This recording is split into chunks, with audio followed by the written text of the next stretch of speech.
南无本师释迦牟尼佛。南无本师释迦牟尼佛。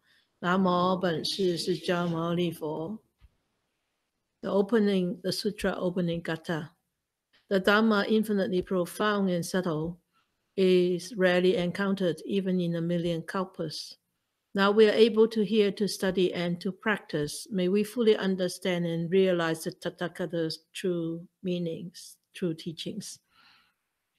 Okay, so we will read the Heart Sutra once before I start to expound the sutra. Okay, the Prajna Paramita Hridaya Sutra. Avalokiteshvara Bodhisattva, when practicing deeply the Prajna Paramita, perceives that all five skandhas are empty and is saved from all suffering and distress. O Shariputra, form does not differ from emptiness. Emptiness does not differ from form. That which is form is emptiness. That which is emptiness, form. The same is true of feelings, perceptions, impulses, consciousness. O Shariputra, all dharmas are marked with emptiness. They do not appear nor disappear, are not tainted nor pure, do not increase or decrease. There is emptiness, no form, no feelings, no perceptions, no impulses, no consciousness, no eyes, no ears, no nose, no tongue, no body, no mind, no color, no sound, no smell, no taste, no touch, no object of mind, no realm of eyes, and no forth until no realm of mind consciousness, no ignorance and also no extinction of it, and so forth until no old age and death, and also no extinction of them. No suffering, no origination, no stopping, no path, no cognition, also no attainment. With nothing to attain, the Bodhisattva depends on Prajna Paramita, and the mind is no hindrance. Without any hindrance, no fears exist. Far apart from every perverted view, the Bodhisattva dwells in Nirvana. In the three worlds, all Buddhas depend on Prajna Paramita and attain unsurpassed, complete, perfect enlightenment. Therefore, know the Prajna Paramita is the great transcendent mantra, is the great bright mantra, is the utmost mantra, is the supreme mantra, which is able to relieve all suffering and is true, not false. So proclaim the Prajna Paramita mantra. Proclaim the mantra that says, Gade Gade Paragade Parasam Gade Bodhi Swaha. We are actually studying a sutra, a Buddhist literature called the Heart Sutra, which is only 260 words in the Chinese, a very, very short sutra. But it's actually, there is the whole Buddhist teachings in this. It's a very condensed and concentrated teaching in this very simple, you could say simple teaching, but it's actually not simple at all. It's actually very, very deep. So I think we are on the fifth talk tonight, right? I think so. Yeah, fifth. So we have hardly started. So you haven't missed too much. Okay. How are you? No firefighting anymore. Not yet. Coming up. Okay. So you can take a break. Good. So remember we talked about the heart last time. We have finished the title. We have finished studying the title, the Prajna Paramita Hridaya Sutra. These 5 words, right? We have finished studying that. So what did we do last 2 weeks ago? The word, the title, which word we actually studied among these 5 words? Huh? Very good. How many different kinds? Okay. Repeat, please. Okay. I'm sure that you can remember the first one, the physical heart. Okay. And the second one? You look at your notes then. Can you find them? Perception heart. Okay. Discriminating. Good. Accumulative, arising heart. Good. Solid and wise. Yes. Good. That's very good. At least you've got it down. Yeah. So there are actually 5. We can actually categorize the heart mind, or we call the mind, into the 5 different parts. And what we are trying to cultivate is, or trying to allow it to be activate, is the which one?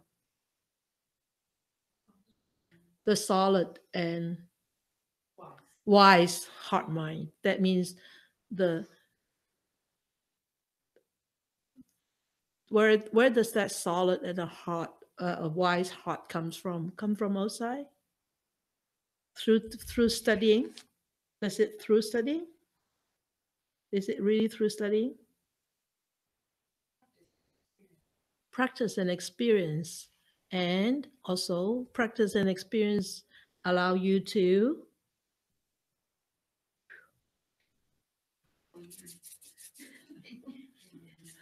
guess. Purifying. Yeah, purifying. Purifying what? Yeah, the defilements, all the dust, right? Allow the dust to fall off from the mirror.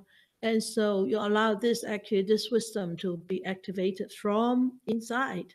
We all have that. So this solid and wise traits of the mind are in here, not outside. Okay? But the experience of perceiving, experience of understanding, and the experience of being able to, wipe down the dust, allow us to actually let go of our views, of our attachment, of our ego and everything. So eventually we allow this wisdom to open up. There is space for this wisdom to come in. Otherwise, if it's all tangled up, all plucked up, the wisdom is being what? Pushed, hidden inside, right? Okay. So now, I forgot to bring back the summary of the whole thing. But anyway, okay, now we go to the second category, or second things that we're second passage.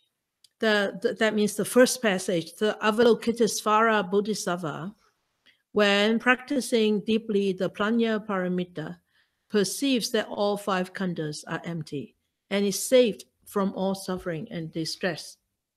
So this whole paragraph is actually the substance, the whole essence of the whole Heart Sutra. And we call this is the substance of this teaching. So that means of all these 9 paragraphs, the most important paragraph is this one. This is just like the tree trunk or the roots of the tree. The roots and the trunk. Without the roots, the trunk won't come up, except a banyan tree, right? A banyan tree grows very funny. But the banyan tree will eventually have roots on its own. So this paragraph is actually the tree, the roots and the tree trunk, the trunk of a tree. Everything that comes after this, from second paragraph onwards, those are branches and leaves. But branches and leaves are important too, for us to understand, for us to know what kind of tree, right? We don't have any leaves. We just see a tree trunk. It's sometimes difficult to tell you what kind of tree that is, right? So with branches and leaves, you will be able to identify what kind of tree. And so together with all these, that actually give us an idea, an idea of a complete path that leads to liberation. Okay, that allow us to actually, if we walk on this, we bound to achieve the goal of liberation. It's just a matter of time. That's all. Okay, so the whole core thinking of the Heart Sutra is actually lies in this paragraph, and actually lies in the whole 4 sentences. When practicing deeply the Prajna Paramita, perceives that all 5 khandhas are empty. We will explain this later on, and is saved from all suffering and distress.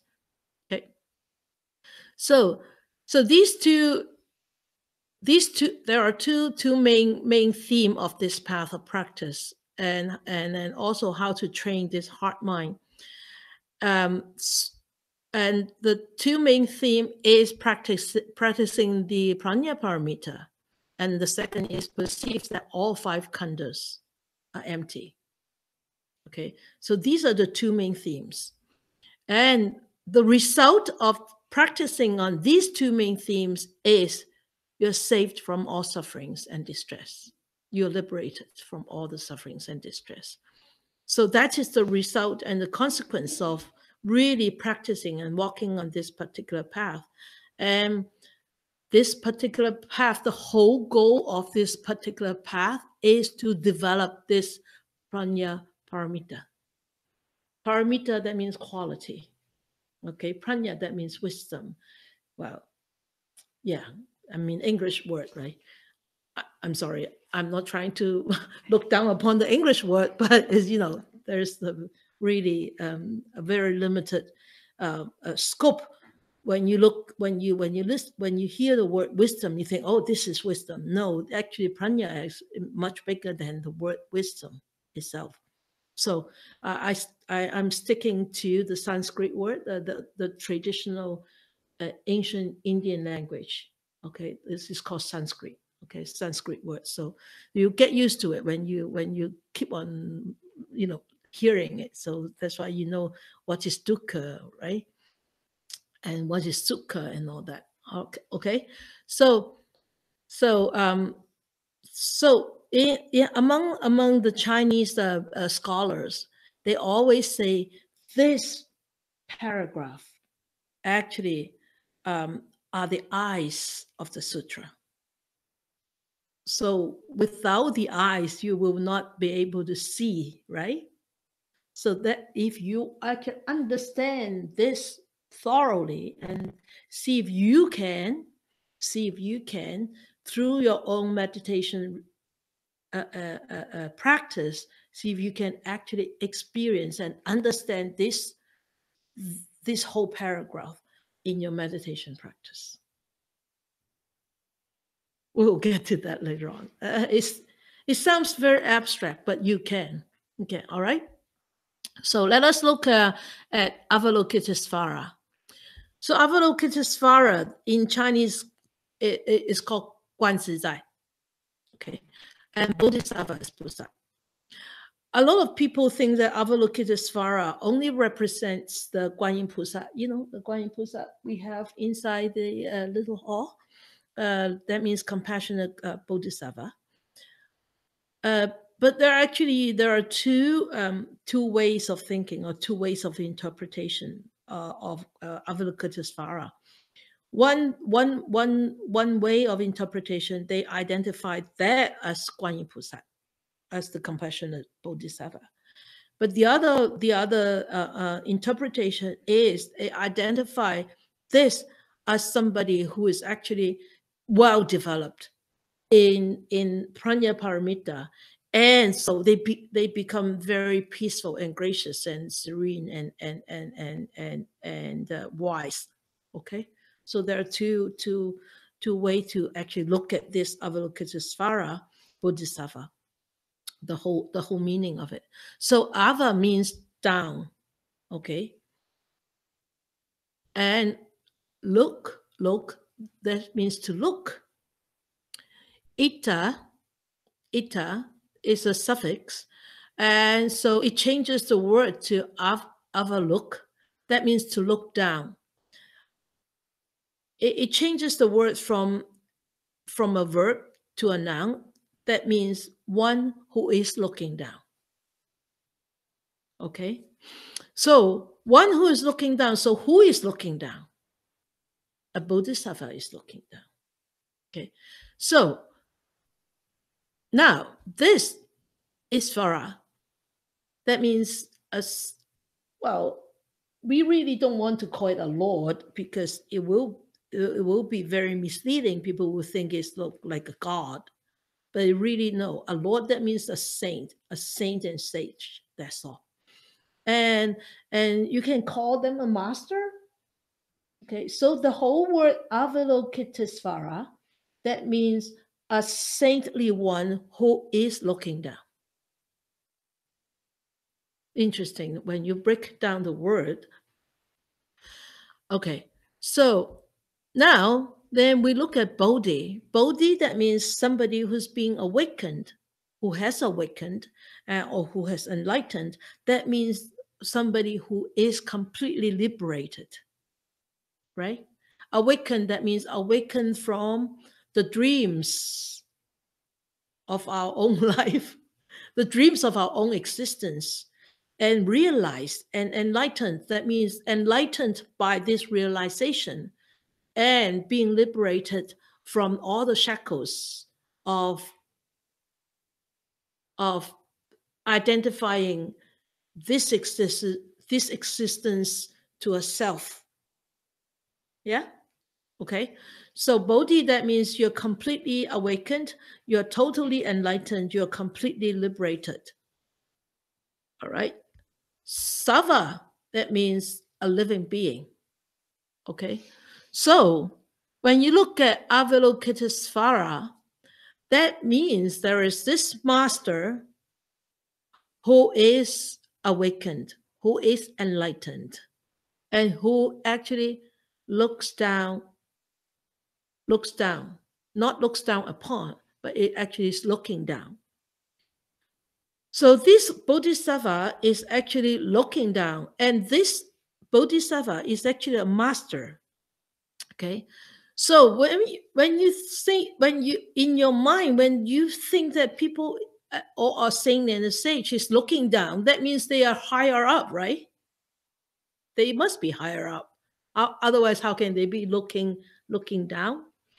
So that means somebody is higher. Of course, somebody is higher. It's not something related to space. It's actually something related to the stage of enlightenment. Okay, or the level of wisdom. Okay, so a lot of scholars said, like Ksitigarbha Bodhisattva is called Hell's Realm Bodhisattva.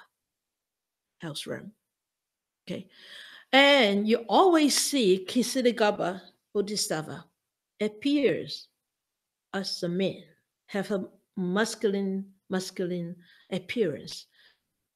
But Avalokiteshvara, if it's defined as Guan Yin Pusat, is the only bodhisattva who has the feminine appearance and also who has a masculine appearance. So I don't know whether any of you have peeked into my office. Can you go into my office, get that Guan Yin Pusat on the top of the cabinet?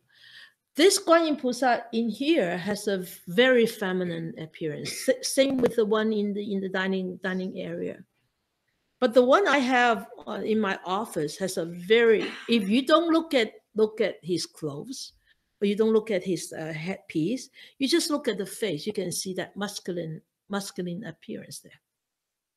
So Guan Zizai Pusat, this Guan Zizai Pusat, this Avalokiteshvara, is the only bodhisattva who has a feminine. I don't know whether you see it as a masculine appearance. You do, right? You see, right? Without this headpiece. Okay, so it's really. Can people see from the camera? Now, forward like this towards the camera. It's too heavy. Can you see now? Okay, so this you see is really masculine look, right? Can you see?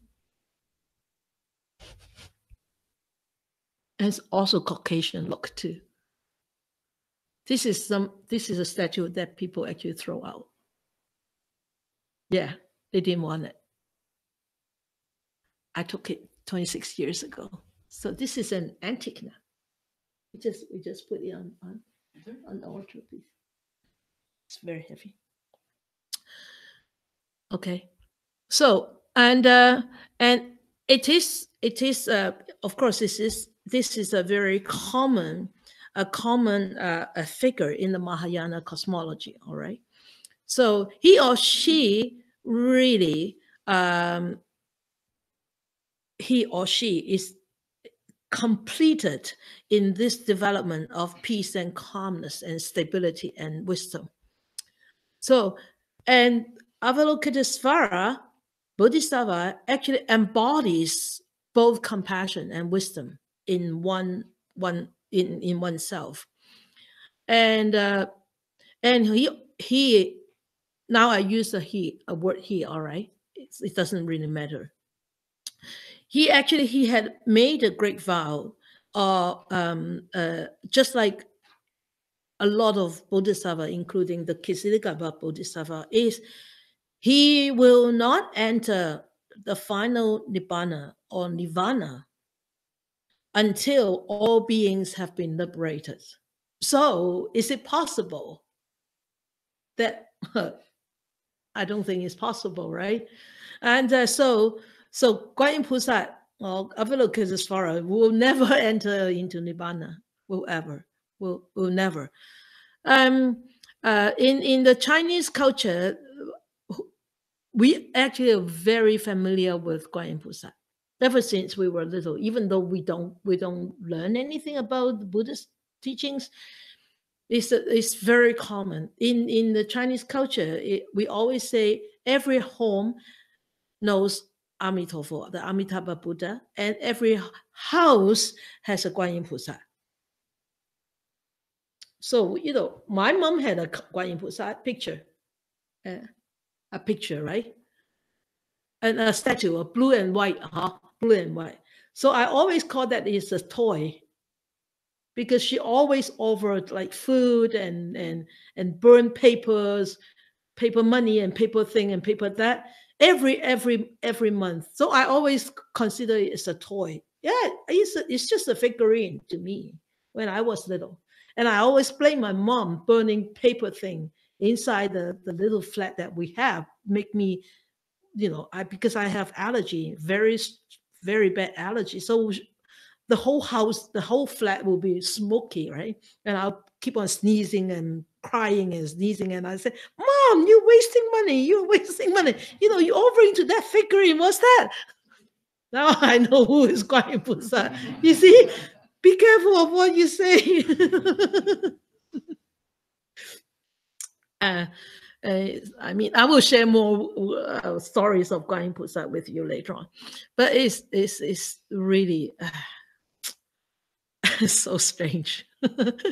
So, but anyway, it's actually a very, very common figurine to be kept in a Chinese home. Very common, even though people don't identify themselves as a Buddhist. And it's a very common traditional thing. And Guanyin菩薩, the Chinese words of Guanyin, Guan, that means contemplation, reflecting. Yin, that means hearing the sounds. Yin, that means sounds. Guanyin is Avalokiteshvara. Okay, so Guan Yin, that means she actually is, or he is actually looking or hearing the sounds of suffering beings calling for help. Okay, why do we call for help? Because we are drowned in the ocean of samsara, the ocean of cyclic, sorry, not cyclic, cyclic, cyclics or cycles of continuous birth and death. It's called samsara. Okay, so her or his compassion is considered to be very skillful and to be not personalized. Okay, so he won't say, okay, so and so call for help, I will go. And so call for help, I won't go because I don't like him or I don't like her. So it's not personalized and it's skillful. So the contemplation you think is just being achieved by ears? No, it's actually achieved by eyes, achieved by nose, achieved by touch. So now your meditation practice, it mainly practice on feeling the breath. You're mainly doing this, but you can actually meditate on sounds, on smell, and on taste, and on touch. Okay, touch is feeling the sense, the physical sensation, but on sound, sometimes during meditation retreats, if I find a student who is very disturbed and they really cannot feel even the breath, I would ask them to actually lie down and listen. They'll just try to listen into the space. Okay, so that is actually a very, very calming effect. Not listen to music, but just listen, just try to hear. And if you could try tonight, when you lie down on the bed before you fall asleep, if you don't fall asleep within a couple of seconds, and just try to do a little bit of contemplation through the ears. We have done that before, haven't we? At Kent. Remember? He became so calm. So you just try to put your attention on these ears, on the audio messages that are being received by the ears, and no judgment, no interpretation, no analysis, just listen, and you'll find that calming effect comes very fast. Okay. All right. So this is a technique that actually Avalokiteshvara Bodhisattva attained her enlightenment. It's wonderful, isn't it? Go. All right. So I want to show you some of the pictures of Bodhisattva, Avalokiteshvara Bodhisattva. Look at this. This really has a masculine face. Yeah, even though the ornamentals decoration on the body looks so feminine. And this is a Bodhisattva in Hong Kong. It's huge. You can see it from the highway. But you see, this actually definitely has a feminine appearance, right? So, and some of the Bodhisattvas, Avalokiteshvara Bodhisattva, actually are depicted in other ways. This is the one of the Bodhisattva in a very famous temple in Japan. It's called Sanzishan Jiantang, the 33 rooms temple. And this is the main Bodhisattva in that temple. They have 1,001 statues there. And these were carved by 3 generations of artists. and in a hall which was over maybe 500 feet long. And this is the main one. And I think he is about 25 feet tall. I think, yeah. When I stood up, I had to look at him like this, 25 feet. But this is a very different one. Can you see the arms? All these are arms. All these are hands. Yeah? Can you see that? And they are holding something they're holding an instrument.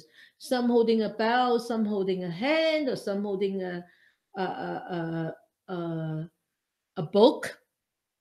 So it's called 1,000 hands, 1,000 eyes Bodhisattva, Guanyin Pusa. Why would they use 1,000? It's just a number. It doesn't mean anything, but it carries the meaning saying that means he or she has this power to reach out to so many people who are crying out for help.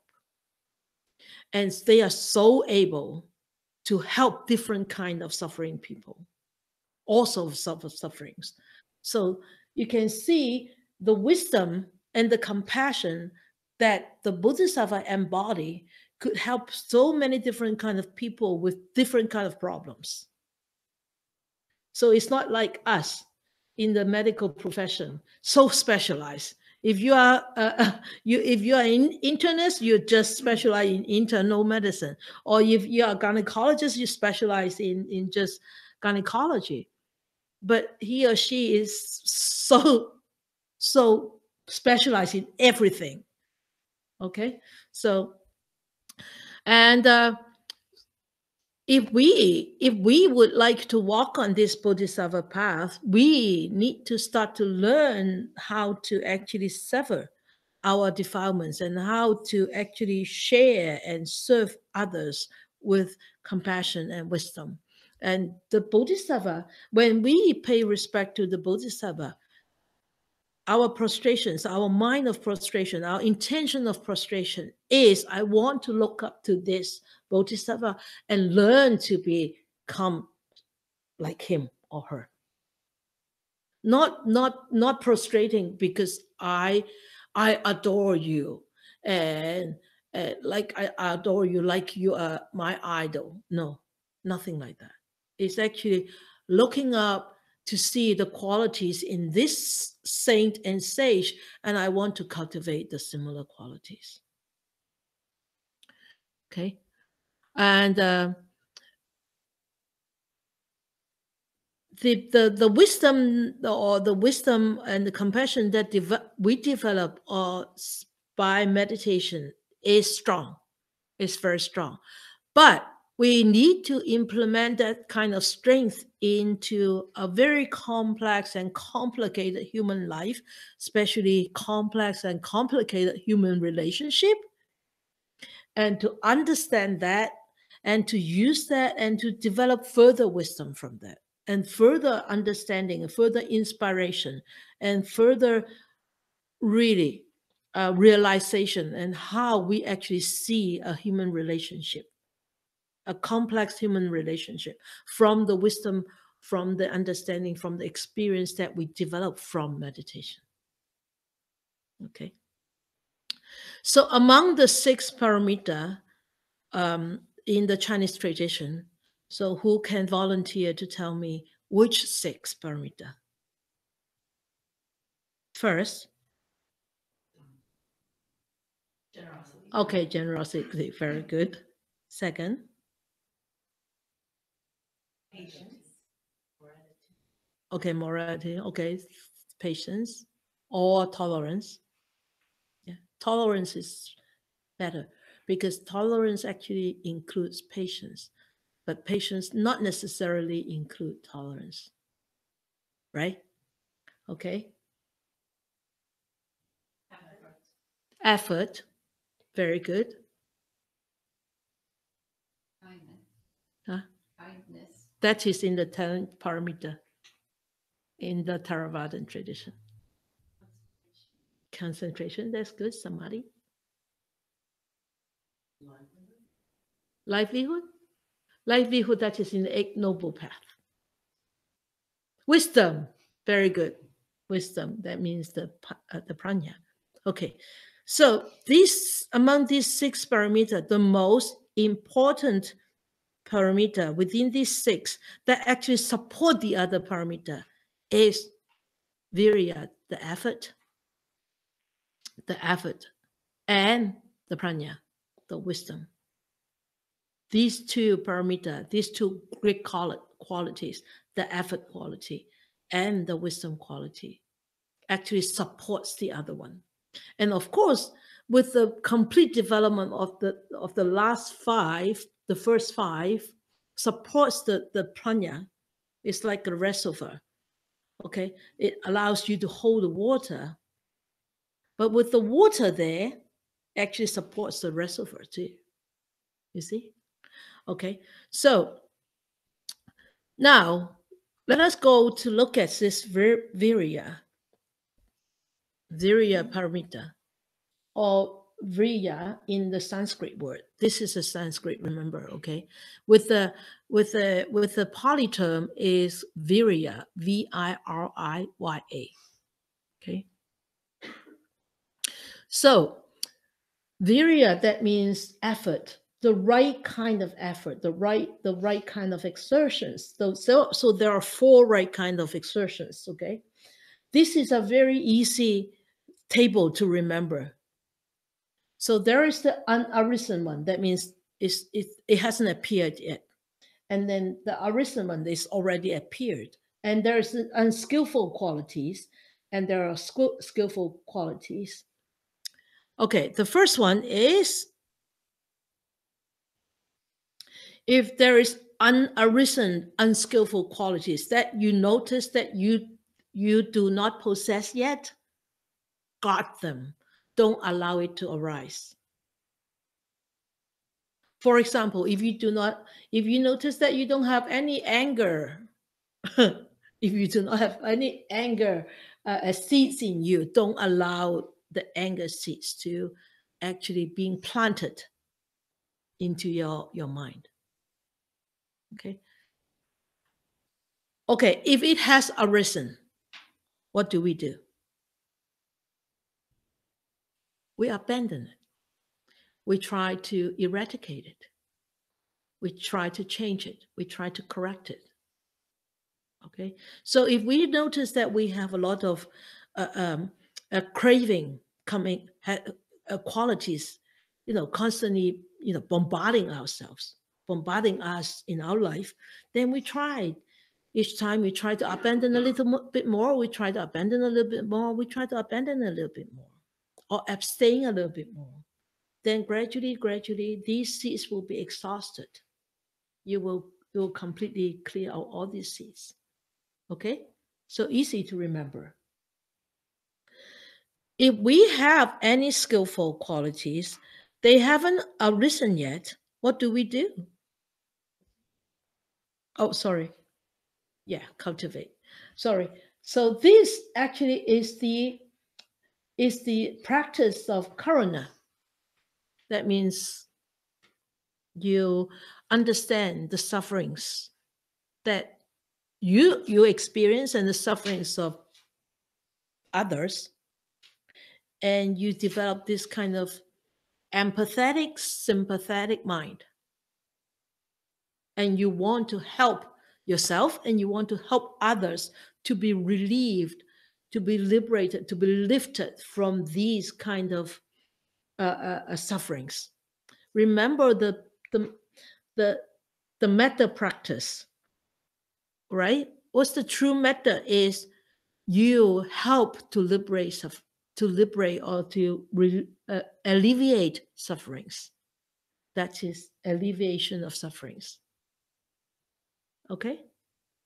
All right. So if you notice that there are skillful qualities that it hasn't arisen yet, you haven't possessed it yet, we try to arouse it. We try to cultivate.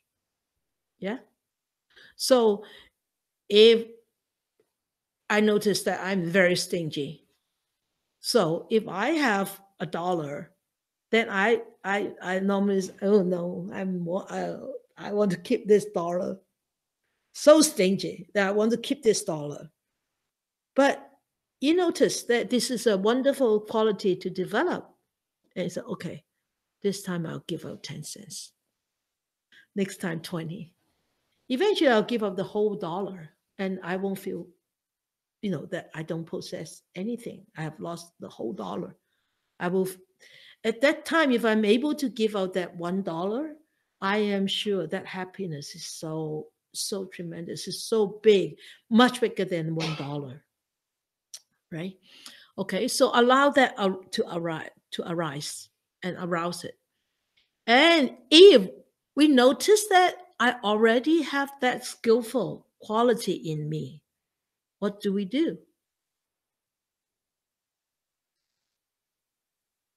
Maintain it and try and multiply. Yeah, very good. How can you maintain and multiply, right? I really didn't see I did not see anything. I did not see anything. You see, that's us. Not just her. That's us. You immediately would react. We react so fast. I did not cheat. I did not see it. I didn't even hint that you were sneaking. But you see our reaction? Can you see it? Yeah, so fast, just like that. Thank you for prompting. Thank you for prompting me. That okay, so we maintain and multiply it, and that is the cultivation of what? Compassion, loving kindness, isn't it? Right? There's a compassion. There's a cultivation of compassion, and so together with all these. Even with the four right kind of exertions or four right kind of efforts, we are actually cultivating compassion and loving kindness and empathy. You see? You see, they're so wise. The teachings of the Buddha is so wise. You develop in this, actually, you develop in the bigger, you are developing in the bigger picture. Okay? So in this context of bodhisattva, there are two kinds of bodhisattva. Okay, one kind is the earthly bodhisattva. You can say, oh, he's the bodhisattva.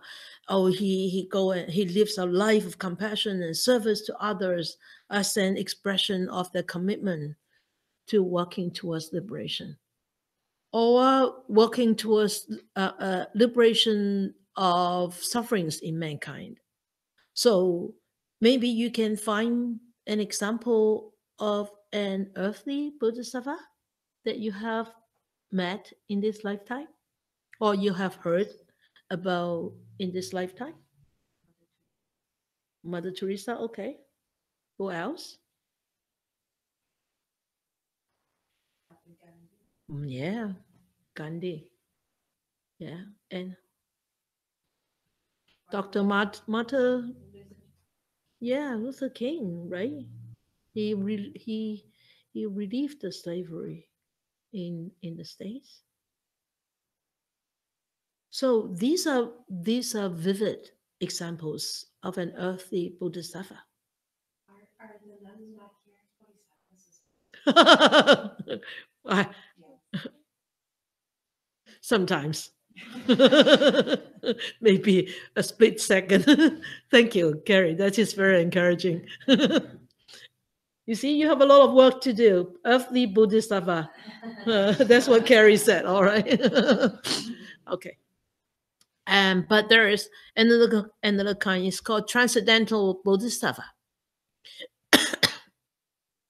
And Transcendental Bodhisattva, people sometimes call them Mahasattva Bodhisattva. Posat Mohosa. Posat Mohosa. You remember Posat Mohosa? Pusat Mohosa. Pusat Mohosa, right? Pusa is Bodhisattva. Mohosa is Mahasattva. Bodhisattva Mahasattva. That means a big, big Bodhisattva. Transcendental. Yeah? Cock, you understand that too? Okay. So Bodhisattva Mahasattva, that means Posamosa, the big, huge, Maha, big, huge, great, right? Transcendental, transcend. Okay. So these are really Bodhisattva or saints and sages who actualize all the paramitas and have attained Buddhahood, but they vow to postpone their entry into Nibbana. Okay, and they possess full wisdom, full compassion. So they are no longer subjected to the workings of samsara. They won't recycle themselves in the cycles of samsara anymore. Okay, so I want to give you an example of a Bodhisattva Mahasattva. Okay, with Asanga Bodhisattva. Asanga Bodhisattva was actually a monk in the fourth or fifth century in China. Okay, so he wanted, and he was a Monka Sangha. Let's call him Monka Sangha. I don't want to confuse you. Monka Sangha actually wanted to see Maitreya Bodhisattva. Maitreya Bodhisattva, that means this happy Buddha. Okay. So he went to Gaijoksan, a mountain in China. And he said, I want to practice here so that I will encounter Maitreya Bodhisattva here. Because that's the mountain says that Maitreya actually went into the mountain and stayed there until he became a Buddha later on, and he will come out from the mountain. So Monka Sangha actually went there, and he spent the 6 years practicing diligently in that mountain, and he did not see Maitreya. So he left the mountain. He was walking down the mountain. Then he saw somebody got a big iron bar and wanted to polish, and he was polishing it. And he asked, Asanga asked this man, what are you doing? What? And he said, I wanted to make this into something. He said, so what are you going to make it into? He said, I want to polish it to become a needle, a big iron bar. And he asked the man, are you sure? And the man said, yes, I will be able to do it. It's just a matter of time. So Monka Sangha said, well, this man is so adamant to polish this iron bar into a needle. And what am I to say, right? 6 years spent in the mountain and not seeing Maitreya, and I decided to leave. So he went back up. 3 years later, he still hasn't seen Maitreya. So he came back. He wanted to leave the mountain. He left the mountain, he came down, and he saw a person wiping down the mountain with a piece of cloth. And he asked this man, he said, what are you doing? He said, I wanted to remove this mountain so that I could get light into my house, because this mountain is blocking the light into my house. And he said, you must be kidding. And he said, no, I think one day eventually I'll be able to move this mountain. And he thought, wow, this man has this confidence to move that mountain so that the light can shine into the house. And I have only spent 3 more years in the mountain, and I haven't seen Maitreya. I think I needed to work harder. He went back up. Went back up into the mountain. 3 years later, he can't do it. He can't stay there anymore. He said, no, I'm fed up. I'm done. How many years he spent up there? 12 years, right? He said, I'm done. I'm going. He's not bad, right? 12 years. I think for us we'll be gone by by the end of 3 years, completely gone. No matter whom we meet, right? 3 years he came down again. And he saw a sick dog there. A sick dog on the side of the mountain with broken legs. And he looked at him. He's got wounds all over his body. It's all worms, mucus? Is that maggots? Yeah. And he looked at him. He said, "Wow, suffering being." And the dog looked very hungry, looked very sick. He said, "I can help you. I can only give you a piece of my flesh so that you won't be suffering from hunger anymore."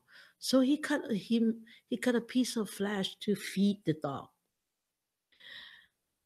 And then he wanted to leave, but he saw the dog, all these maggots there, covered with dirt and everything. He said, "Wow, you're really suffering. Let me help you." He squat down and he wanted to pick out the maggots from the wound.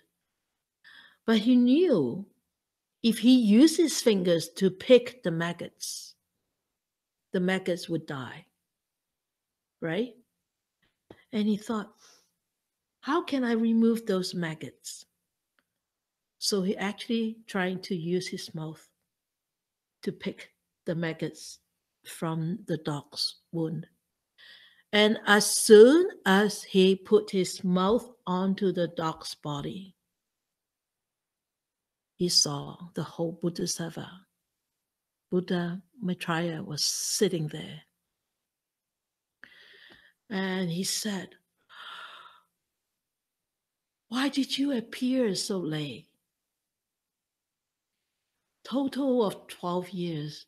Now you appeared." Maitreya said, "I have always been with you, ever since the first day you came into this mountain. But you were blindfolded. You did not have enough compassion. You did not have enough wisdom to see me. And now seeing a sick dog and having that compassion to alleviate the suffering of the dog, you are able to see me." So, and after that, actually, Buddha Maitreya actually took him up to the Tripitaka heaven, the first heaven that is closest to the human world. And he spent there. He was there, listening to the teachings of the happy Buddha Maitreya, and he came back. It's as if he has spent one day up there. He came back 53 years later, and he actually wrote the book, wrote the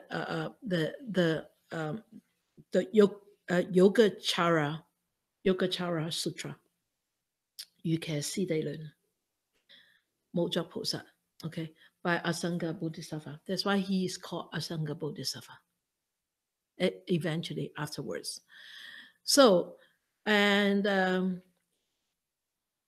he actually developed a new completely new sect of practice. It's called Yogacara Bhumi. Yogacara Bhumi practice, and it's practiced on this whole Yogacara literature. It's a very deep literature. So you see, that is the Transcendental Bodhisattva.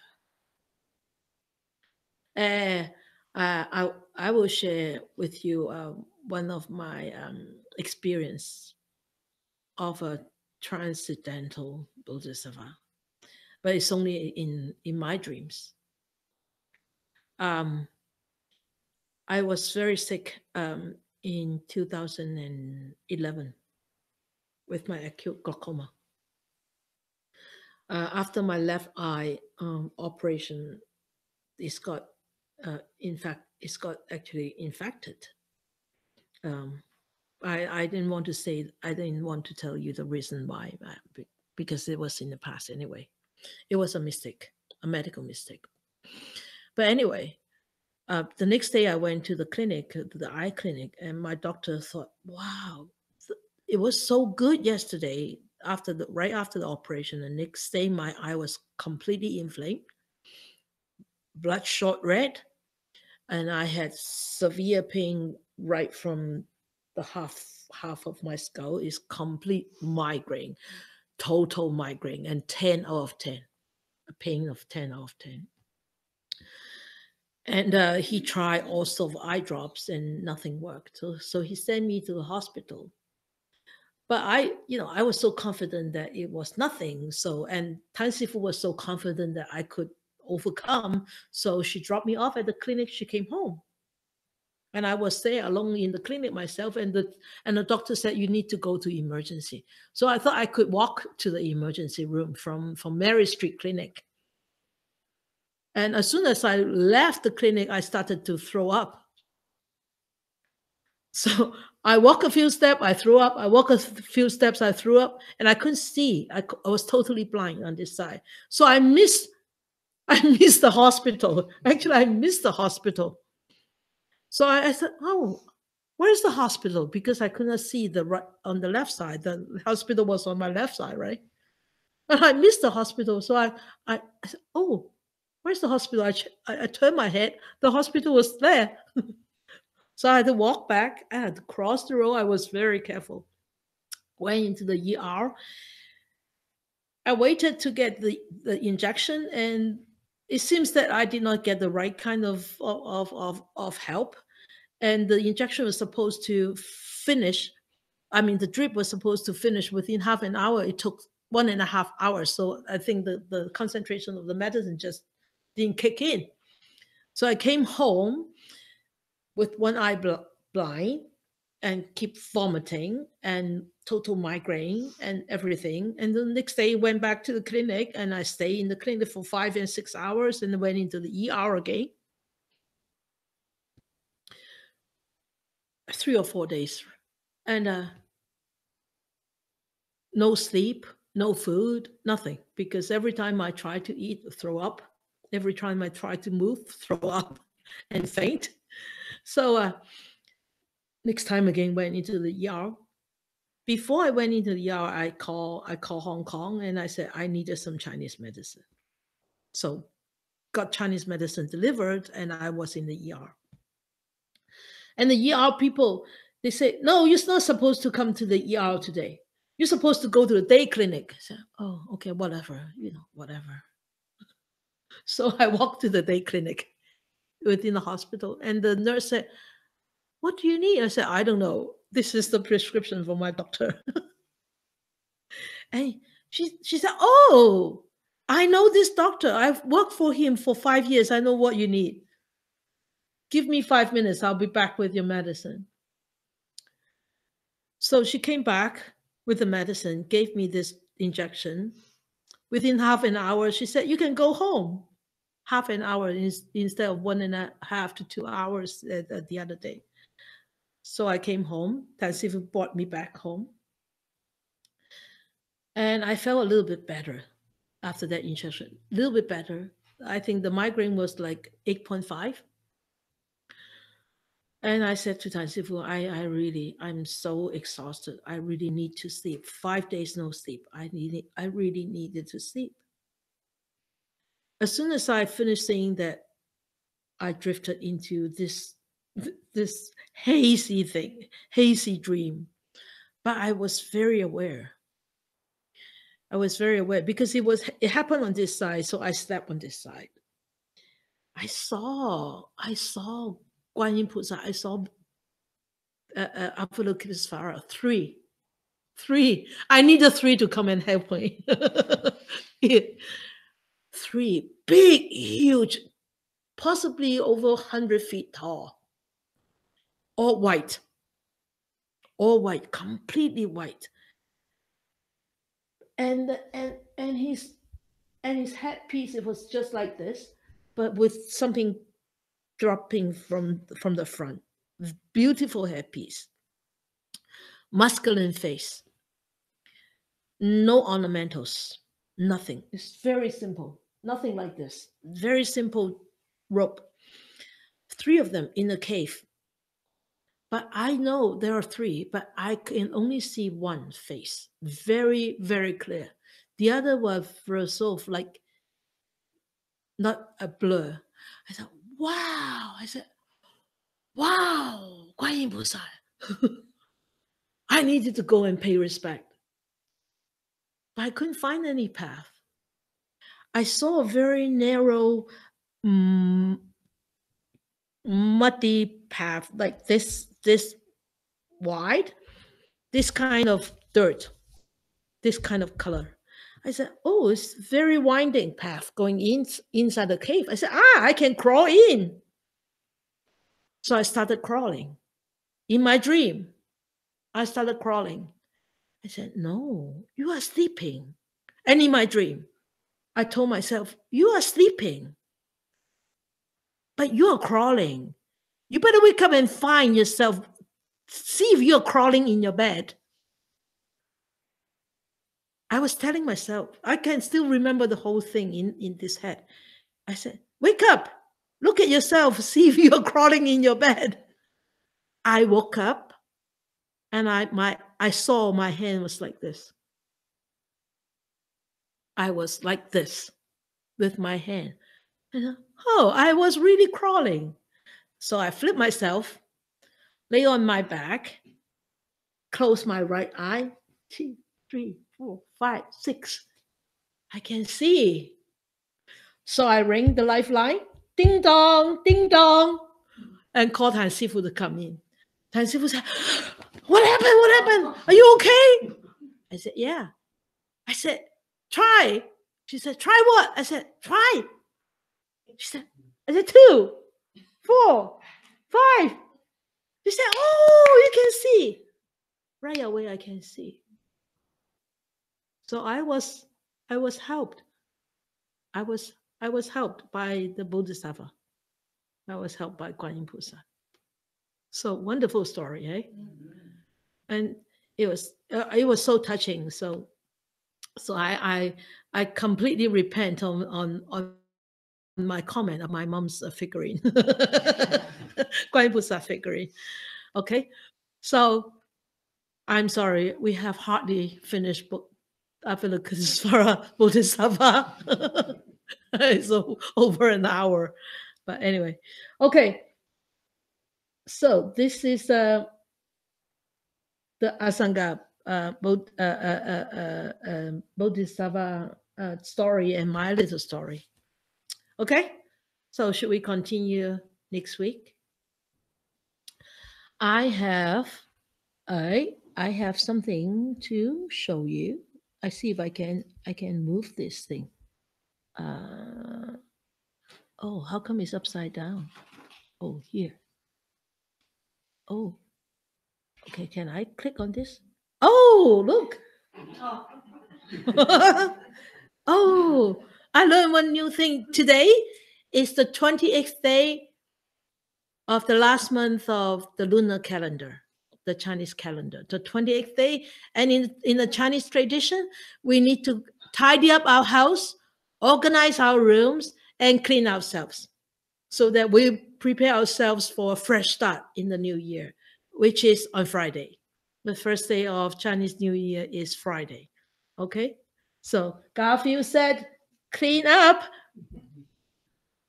And so this is Chinese New Year. So everybody is welcome to join us on Friday for a grand offering at 10 o'clock. And on Sunday, offering the DV locus on also at 10 o'clock, right? Okay? So you have no question, right? Don't ask any question. Okay. So we dedicate our merits then.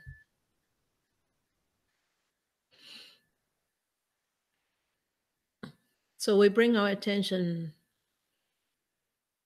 to our body, to our breath.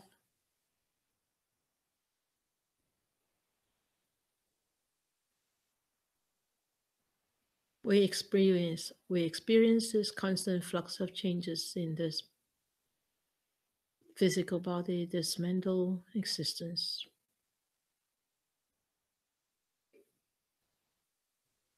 At this time, we allow a good thought to arise on our mind. For all the benefits that I gathered tonight, may I share with all beings, human, non-human, visible, invisible, big or small, far or near. May they be free of enmity, may they be free of mysteries. May they start to live in a world with brightness, warmth, and experience compassionate love, and be happy and be peaceful. May more and more people will encounter the words of the Buddha, study them, practice them, and liberate themselves from their own entanglements, all the shackles,